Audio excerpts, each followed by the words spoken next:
Hi everyone, Deborah Sunderland of Sunderland Coaching. I'm wondering what results you want changed in your life or work, and today I want you to know all things are possible once we gain a new perspective. And it is difficult to gain a new perspective because our unconscious mind, aka our ego, doesn't like new perspectives. It's fighting for you to keep the vision and the belief you already have, because it views it as safety, meaning whatever perspective you have right now, the ego wants to believe it is the only perspective, and you are right about that. So what happens when we want to build an engaging team and each of us believe we are right? We first and foremost have siloed people that are working, and they don't necessarily trust one another because they don't see the other person's perspective, and what they believe is right is also safe, and what they don't believe is right is not safe. So it builds this lack of trust. So the first thing to do when you find that you want to have a more engaged team is to get curious around how many perspectives can you get from everyone and just hear each other without there having to be a right or a wrong. The second thing I would have to say is to build trust is the key component of engagement. So how do we build trust? Well, there's many answers to that, and I'm just going to give you a few here. One is, if you are a leader, a CEO, a business owner, you are the example of how to build trust.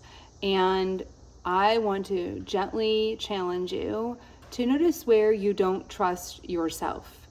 If you don't trust your instincts, if you don't trust your thoughts, if you don't trust your perspectives, or you don't trust that you can have your own thoughts and perspectives, that someone else will get upset with you, so you hold back, that is also causing a trickle-down mistrust effect.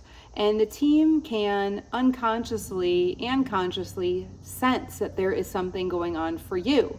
So my toss for you is to question yourself around your trust, because if you don't trust yourself, you don't trust others, and if you don't trust others, they're going to sense that as well.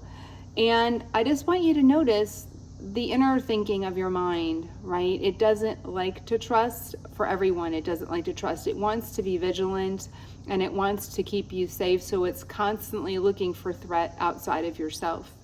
But I would love for you to do the opposite. Where you don't feel trustworthy towards yourself, or have trust inside of yourself, or believe yourself, you might want to ask, how can I give myself some grace?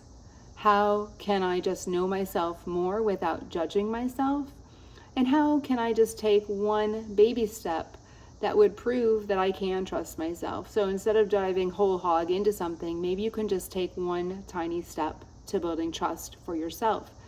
And remember, where you are most uncomfortable to taking a step is where you want to go. Where you are most uncomfortable is where the ego doesn't want you to try something new. So it is constantly going to be telling you not to take that step. Don't try something. Stay where you are. Someone's going to be unhappy. You're going to be unhappy. Blah, blah, blah. The thoughts of the ego are just thoughts, and they are not you. You are more than your ego. And the other thing that you can do is ask yourself, what's the worst that can happen if I were to trust myself just on something little? Really go there with your mind, because you'll find that the mind can get really kind of funny and crazy and make up stories that are really laughable at times. So I hope this helps in terms of building trust. Number one is for yourself in order to build engagement so that you can trust others. I will be talking more about building the trust and engagement going forward. Please reach out to me if you would like to get curious about how to really build an engaging, trusting team.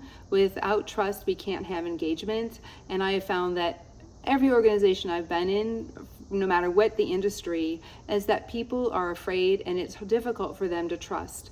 So this is normal for everyone, but we can shift that, and it's the only way to gain well-being and a thriving organization. So please reach out, text me, DM me, email me, reach out, and let's get on a 15-minute call. You are right where you need to be. Thanks for being here.